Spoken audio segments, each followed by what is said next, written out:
Solve this ചാനലിലോട്ട് സ്വാഗതം.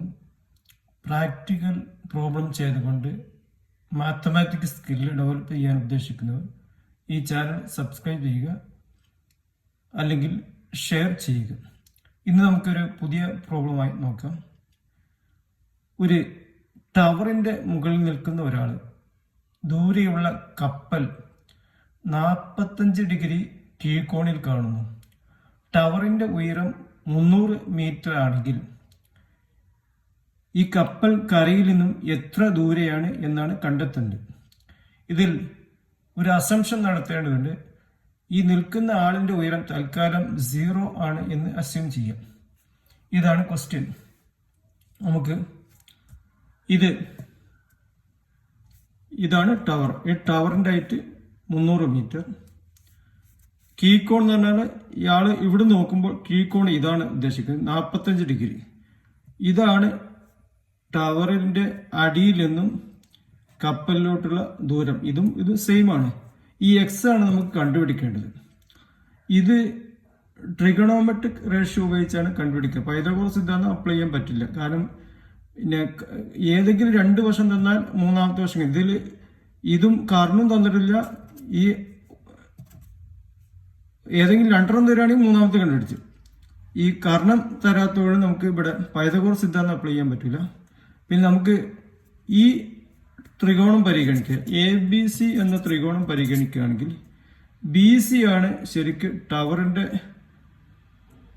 ഏറ്റവും അടിയിൽ നിന്ന് കപ്പലിലോട്ടുള്ള അകലം. അതാണ് ശരിക്കും CB. അപ്പൊ CBയുടെ നീളം X. ഇതാണ് നമുക്ക് കണ്ടെത്തേണ്ടത്. അപ്പൊ ഇത് 90 ഡിഗ്രിയാണ്.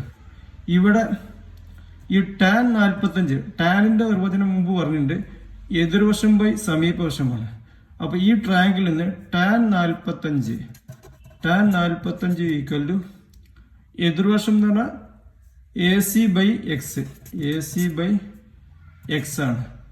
അതുകൊണ്ട് ക്രോസ് മൾട്ടിപ്ലിക്കേഷൻ നടത്താൻ X into tan 45 equal to AC എന്ന് വരും. ഇത് നമുക്ക് കണ്ടുപിടിക്കേണ്ട X ആണ്. Therefore X equal to AC by tan 45. AC equal to 300 metre. Height same ആണ്. 300 ബൈ ടാൻ 45. ടാൻ 45ന്റെ ത്രികോണമിതി പട്ടിക ഉപയോഗിക്കുകയാണെങ്കിൽ അതിൽ നിങ്ങൾക്ക് ടാൻ 45 വരെ 1 എന്ന് കിട്ടും. അതുകൊണ്ട് 300 ബൈ 1 ഈക്വൽ 300 മീറ്റർ ആണ് ഈ ടവറിന്റെ അടിഭാഗത്ത് നിന്ന് കപ്പലിലോട്ടുള്ള അകലം. ഇത്തരം കീഴ്ക്കോണ് 45 അല്ലെങ്കിലും മറ്റ് ഏത് കോണാണെങ്കിലും ആ ടാൻ റേഷ്യോ മാത്രം നോക്കിയാൽ മതി. ആ ടാൻ 60 ആണ്, 60, 50 ആണ്, എത്രയാണോ അത് ട്രിഗണോമെട്രിക് പട്ടിക ഉപയോഗിച്ച് നമുക്ക് കണ്ടുപിടിക്കാം.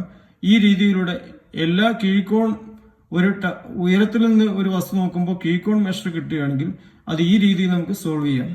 അടുത്ത് തന്നെ നമുക്ക് പുതിയ പ്രോബ്ലമായി വരാം. Thanks all. ഈ നിങ്ങളുടെ സ്കില്ല് ഡെവലപ്പ് ചെയ്യാൻ, മാത്തമാറ്റിക്സ് പ്രത്യേകിച്ച് 8ാം ക്ലാസ്സിലുള്ള വിദ്യാർത്ഥികൾക്ക് സ്കിൽ ഡെവലപ്പ് ചെയ്യാൻ ഈ ചാനൽ സബ്സ്ക്രൈബ് ചെയ്യുക. നമുക്ക് പുതിയൊരു വീഡിയോയുമായി വരാം. Thanks all.